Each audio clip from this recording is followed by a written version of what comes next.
আমাদের উসিরপুরে এই জ্যাম আর জীবনে কোনো দেশে শেষ হইতো না। যতদিন বাচ্চা আছেন ততদিন এই জ্যাম লয়ে বাঁচতে হইব, কিছু করার নাই।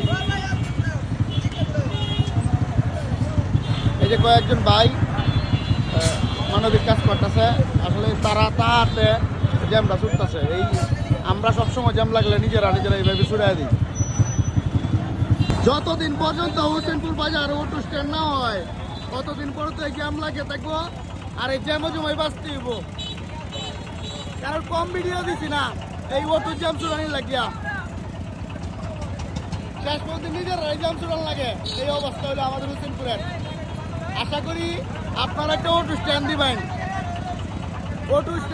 যাতে জ্যাম ছুটে যায়।